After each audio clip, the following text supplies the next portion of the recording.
नमस्कार दोस्तों, मैं हूं एलपी रंजन और मैं आप सभी का राजधानी कोचिंग सेंटर पटना के यूट्यूब चैनल पर स्वागत करता हूं।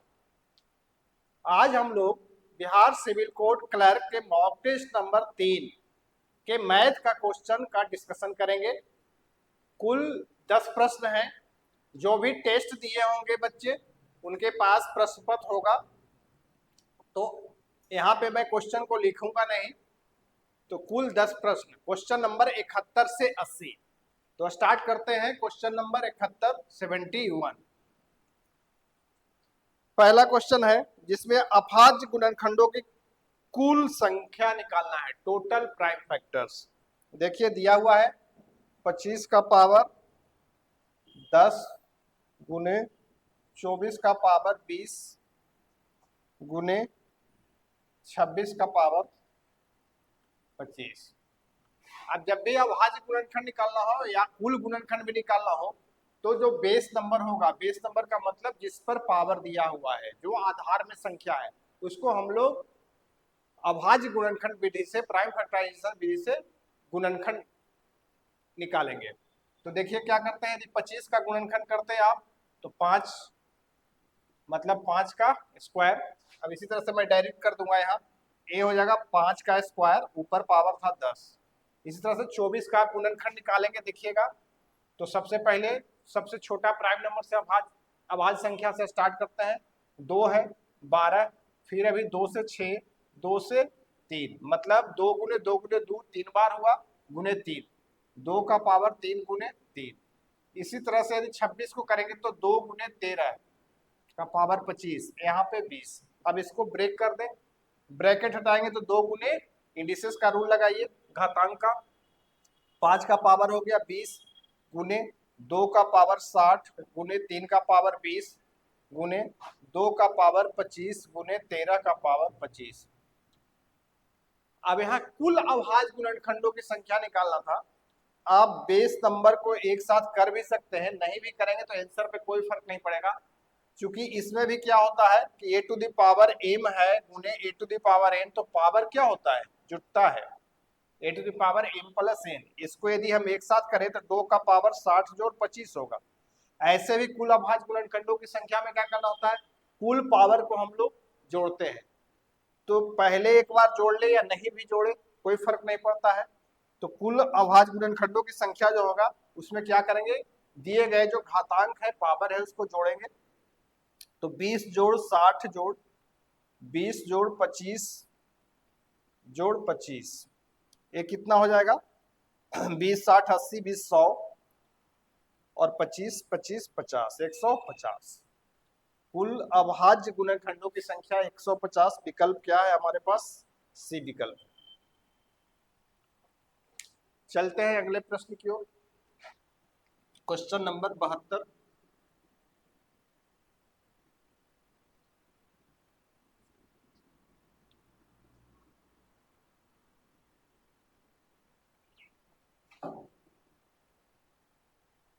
विभाजन के योगफल में, विभाजन के योगफल या कह सकते हैं यहाँ पे होना चाहिए था विभाजन के एक प्रश्न, अंग्रेजी का ट्रांसलेट कर दिया होगा, सम होता है।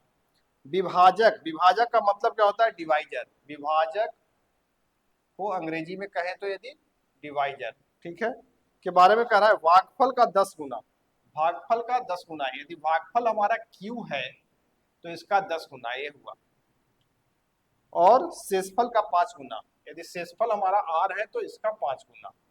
ये हमारा विभाजक है, दोनों से रिलेट किया है। तदनुसार यदि उसमें शेषफल 40 हो, मतलब शेषफल 40 है, तो यहाँ पे r की जगह यदि 40 पुट कर दे तो क्या मिल गया 200। तो ये 200 क्या हो गया हमारा विभाजक, डिवाइजर। ये विभाजक हो गया, डिवाइजर 200 हुआ। अब इस 200 को यहाँ यदि रखें तो यहाँ से हमको भागफल मिल जाएगा। 10q बराबर क्या है विभाजक, तो 10q बराबर 200, तो यहाँ से q मिल गया 10। अब निकालना क्या था, भाज्य। भाज्य क्या है, डिविडेंड। भाज्य बराबर क्या होता है, भाजक या विभाजक गुने क्वोशिएंट जोड़ रिमाइंडर, यही आपको पता होगा। तो भाजक क्या है, विभाजक 200, क्वोशिएंट यहाँ से निकल गया, भागफल निकल गया 10, जो रिमाइंडर कितना था, रिमाइंडर हमारा 40 था, 40। तो 200 गुने 10, 2000 जोड़ 40 और 10 क्यूब, यहाँ 20 होगा। 1 मिनट, 10 से भागा दिए 200 में तो 20 होगा, ये 20 हो गया। तो 2 दूनी 4040। कौन सा विकल्प है आंसर यहाँ? सी। यहाँ क्यू हो गया 200/10 20। तो ए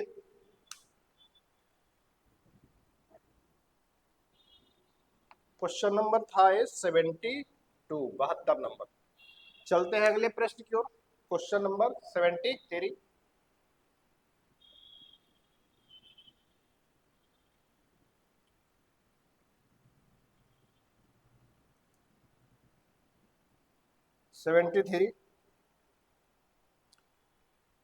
दो संख्याएं एक तीसरी संख्या से क्रमशः 25% तथा 40% कम है। मान लो तीसरी संख्या, आप मान लें कि ये 100 है, तो इसको दो संख्याएं, मतलब यहाँ पे प्रथम संख्या और द्वितीय संख्या, ये दोनों को तुलना किया। एक क्रमशः, एक कितना कम है? 25%, इससे 25% कम होगा और इससे द्वितीय 40% कम है। तो 25% कम, ये 100 है तो 100 का 25% मतलब -25, ये हो गया 75, और ये 40% कम का मतलब ये हमारा हो गया 60। दूसरी संख्या अब कर रहा है, दूसरी संख्या पहली की कितने प्रतिशत है? दूसरी के बारे में पूछ रहा है, दूसरी संख्या पहली का कितना प्रतिशत है। तो जिस पर प्रतिशत निकाला जाएगा वो कहा जाएगा हर। किस पर निकालना है? प्रथम संख्या पर। जिसके बारे में पूछा जा रहा है किसके बारे में? दूसरी संख्या के बारे में। मतलब अभिष्ट प्रतिशत 60 बचे 75 गुने 100। 25 या 75, 25 का 100, 3 से हो गया 20, ये हो गया 80%। ऐसे सीधा भी लिख रहा था। विकल्प कौन सा हो जाएगा हमारा? डी। अगले प्रश्न की ओर।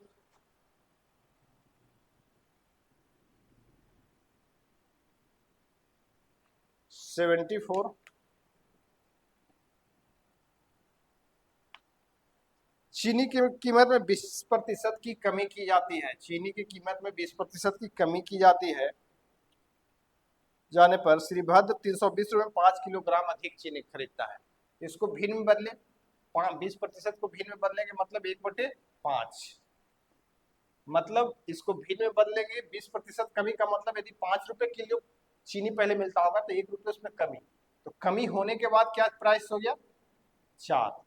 तो प्राइस हमारा जो है, पहले भी बताया है कि जब भी कुल एक्सपेंडिचर कांस्टेंट हो या कुल व्यय जो है वो 320 रुपया ही है। दाम घटने के बाद भी 320 रुपया ही खर्च करता है, दाम घटने के पहले भी 320 रुपया ही। तो कुल व्यय यदि नियत हो, कांस्टेंट हो, तो जो प्राइस होता है और जो क्वांटिटी होता है वो व्युत्क्रमानुपाती होता है, मतलब विपरीत अनुपात में बदलते हैं। तो यहाँ पे कीमत जो है हमारा वो किस अनुपात में बदला? 5:4। पहले 5 था, 4। तो यहाँ पे मात्रा जो होगा चीनी का वो 4:5 में बदलेगा। ये हमारा मूल हो गया और ये बाद का हो गया।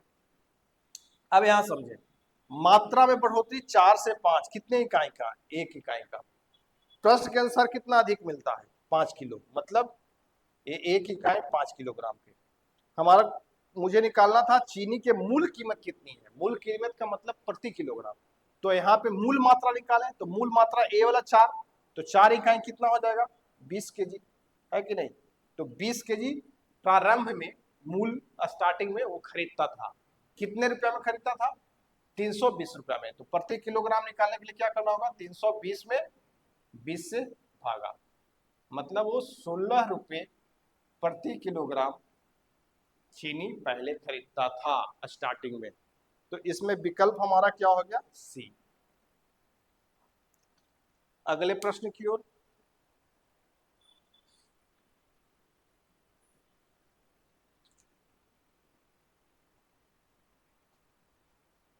75।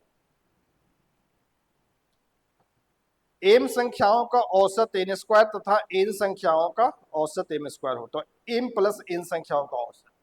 जब भी औसत निकालना होता है तो क्या करते हैं, योग बटा संख्या, यही होता है। अब कितने संख्याओं का निकालना है, एम प्लस एन, तो एम प्लस एन संख्याओं का योग भी चाहिए। अब अलग अलग दोनों का औसत दिया हुआ है तो वहां से योग निकल जाएगा। इसी फॉर्मूला को यदि योग निकालना होता तो क्या करते, औसत गुने संख्या। अब एम संख्याओं का औसत दिया हुआ है तो यहां पर एम संख्याओं का योग क्या हो जाएगा, एम एन स्क्वायर, ये एम संख्याओं का योग हो जाएगा। इसी तरह से एन संख्याओं का योग क्या होगा, क्योंकि एन संख्याओं का औसत एम स्क्वायर, तो एन एम स्क्वायर। अब एक कुल क्या हो गया, एम जोड़ एन, एम प्लस एन संख्याओं का कुल योग। इसका औसत निकालना है तो भागा किससे पड़ेगा, एम प्लस एन से। अब यहां पर देखिए दोनों में कॉमन क्या है, एम एन हमको दिख रहा है, यहाँ एन रह गया, यहाँ पर एम बटा एम प्लस एन। अब एम प्लस एन कहो या एन प्लस एम कहो, दोनों सेम ही है, कट गया। फाइनली क्या मिला उत्तर, एम एन। यहाँ पे विकल्प हमारा बी है।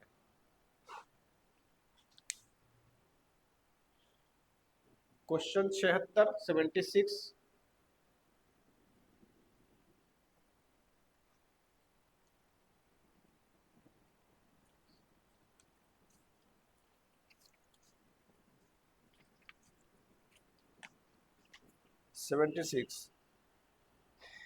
एक धनराशि क्या है जिस पर प्रिंसिपल निकालना है, धनराशि का मतलब मूलधन निकालना है, जिस पर x वर्षों का x% वार्षिक दर पर साधारण ब्याज ₹100 हो। तो यदि मूलधन निकालना है तो मूलधन बराबर क्या होगा, फॉर्मूला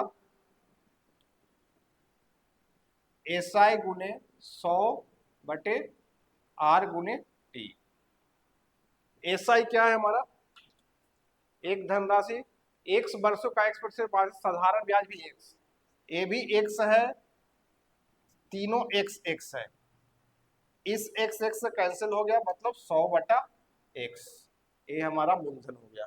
इसमें देखें विकल्प कौन सा है, तो सी विकल्प है।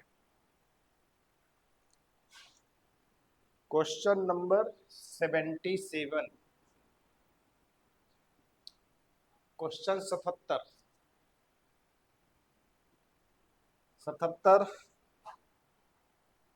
दो एक समान लंबाई की रेलगाड़ी समांतर पटरियां, मान लो कि दोनों रेलगाड़ी लेंथ ऑफ ट्रेन जो है दोनों समान है, x मीटर है, ठीक।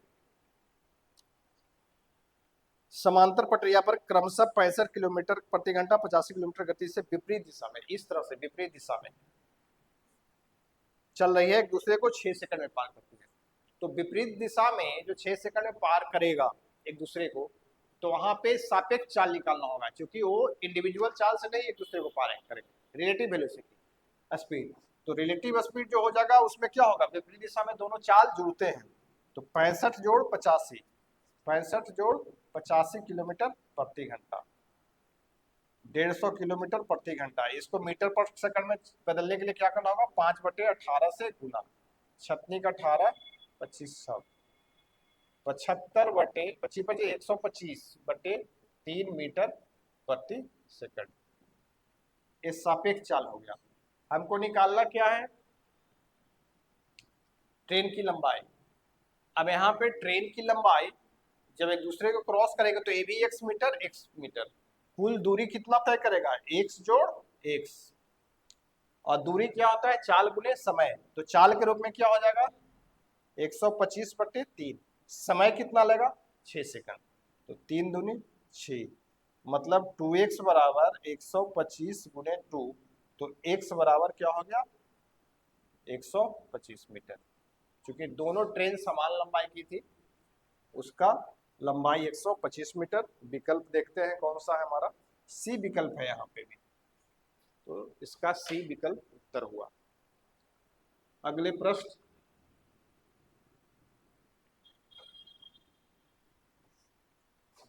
78 नंबर। एक दुकानदार एक वस्तु को 12.5% हानि पर बेचता है, यदि उसने वही वस्तु 51 रुपये 80 पैसे अधिक में बेची होती तो उसे 6% लाभ होता। उसका क्या निकालना है? लागत मूल्य, क्रय मूल्य। क्रय मूल्य मान लो 100 है, वो आपको 12.5% हानि पे यदि बेच रहा है, इसका मतलब 100 का सामान कितना 87.5 में बेच रहा है। लेकिन यहाँ पैरोकार आया कि कितना अधिक में बेचता, 51.8 रुपया अधिक में बेचता प्लस, तो उसको 6% का लाभ होता है। यहाँ पे 6% लाभ होता है, मतलब 100 रुपया का सामान हो 106 में। अब यहाँ पे 100 के अनुसार अंतर कितना दिख रहा है, देखिए ये 12.5 कमा 6 18.5 18.5, ये समतुल्य कितना होगा 51.8 रुपया। निकालना क्या था? सीपी, तो इसके अनुसार सीपी कितना है 100। यहाँ पर एक इकाई के समतुल्य लेते हैं, मान लो एक स्टेप छोड़ दे यदि, एक का समतुल्य तो क्या होता है 51.8 बटा 18.5, ये दोनों डेसिमल कट गया, तो देयरफॉर 100 समतुल्य कितना होगा, तो 518 बटे 185 गुने 100। यहाँ पे गुना कर देते हैं, 518 बटे 185 गुने 100, 5 से 15, 185 18 31 हो गया, ये हो गया हमारा 20 हो गया,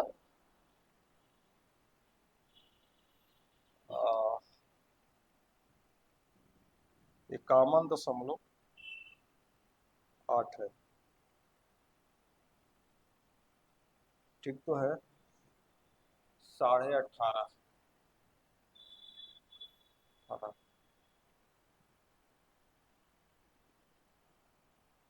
15 31 से कटेगा, हाँ 31 से कट रहा है कि नहीं,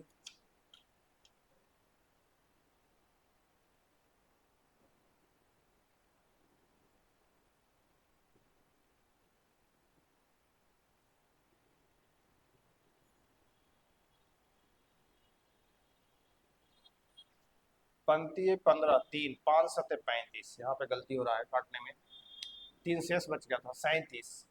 अब 37 से कट करें हम लोग यदि, तो 37 से कहें 37, 13 1 14, 14 बच गया, 48 चौका 20 से 14 बार, 37 से 14 बार कटेगा, तो 14 दूनी 28, 280 रुपया। यहाँ 37 बार में कटा, 31 नहीं, 31 में तो 55 ही होता। अगले प्रश्न की ओर, ए था हमारा कितना नंबर 78, अब 79,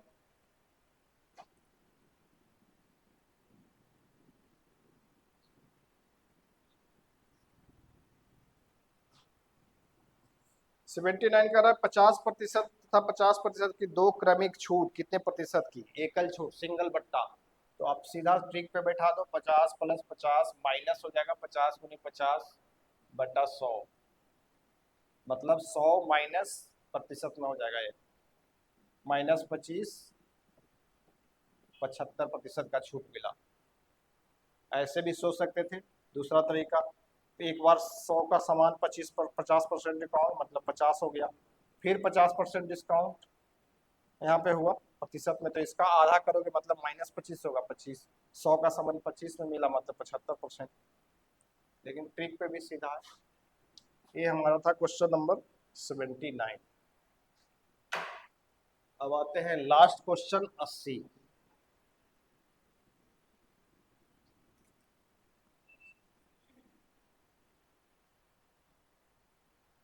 80 नंबर क्या कह रहा है, 50 व्यक्ति प्रतिदिन 6 घंटे कार्य करके कार्य 12 दिनों में कर सकते हैं, उसी कार्य को 60 व्यक्ति प्रतिदिन 1 घंटे कार्य। तो ये है M1 D1 T1 बराबर M2 D2 T2, क्योंकि समान वर्क है तो नीचे W1 W2 होगा नहीं, एक ही काम के बारे में।